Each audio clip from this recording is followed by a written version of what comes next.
¿Usted ha tenido el caso de una gestante que no se alimentó bien? Sí, hemos tenido aquí muchos casos. Ya. ¿Y qué consecuencias ha traído esto durante el embarazo y después del parto con la madre y el bebé? Bueno, una madre que no se alimenta durante sus 9 meses de embarazo va a tener muchas complicaciones. Una de ellas es que probablemente su niño durante el embarazo va a tener un retardo de crecimiento intrauterino. Esto como consecuencia de su falta de alimentación o de su mala alimentación. Esto va a provocar que el niño, como su nombre le indica, se retrase en su crecimiento, tenga menor peso, menor talla en el momento del parto. Una vez que esto se dé, también podemos tener complicaciones en el parto en el sentido de que esta paciente, como no ha tenido las suficientes defensas, puede tener más riesgo de ruptura de membranas, amenazas de parto pretérmino, anemias durante el embarazo, que en lo posterior, luego en el posparto, vamos a tener también complicaciones, como por ejemplo, que el niño tenga menor desarrollo neurológico, es decir, su niño va a tener menor capacidad de aprendizaje. Por eso nosotros recomendamos que durante el embarazo debe alimentarse correctamente y si no en lo posterior durante la lactancia materna, indicándole que esta paciente debe consumir alimentos ricos en proteínas como son las carnes rojas, los granos secos como los cereales, frijol, la arveja, lenteja, que son los alimentos que mayor proteína nos dan.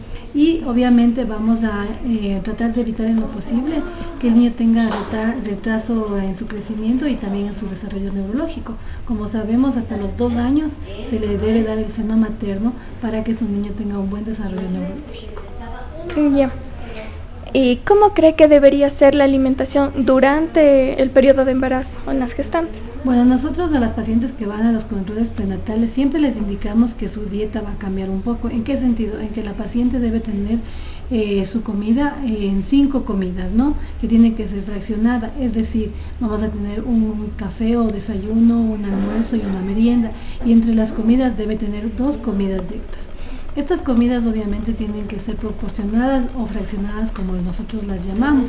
Debe tener una comida más o menos consistente entre las comidas y entre sus medias comidas debe tener fruta, yogur, galletas. Obviamente siempre indicándole a la paciente que va a tener, algunos alimentos van a tener efectos secundarios. Por ejemplo, si una paciente tiene problemas gástricos, no le vamos a pedir que coma piña, naranja, limón. Entonces hay que darle una alternativa de que la paciente coma otros alimentos como por ejemplo papaya, melón, frutilla, cosas que no le hagan daño.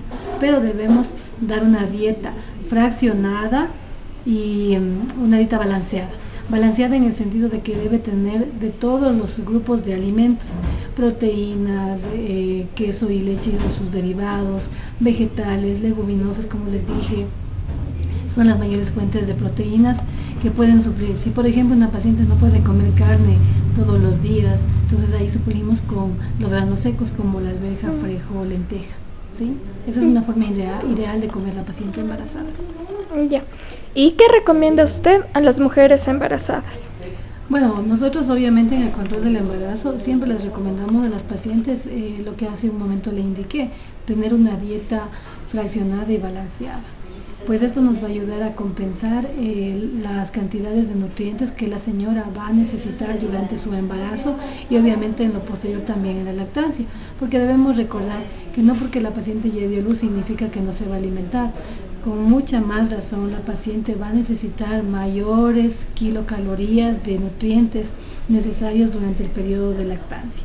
Por eso nuevamente recalcamos que debe seguir teniendo su alimentación de 5 veces al día y que su alimentación sea equilibrada o balanceada, es decir, comer de los 5 grupos de alimentos que tenemos en la tabla de alimentos. Ya, ¿y durante qué tiempo debería mantenerse comiendo las 5 veces al día? Bueno, nosotros hablamos de que la lactancia materna ahora es importante hasta los 2 años de edad, que hasta esa edad se ve la importancia debido a que durante los 2 años el niño va a tener un desarrollo neurológico mejor.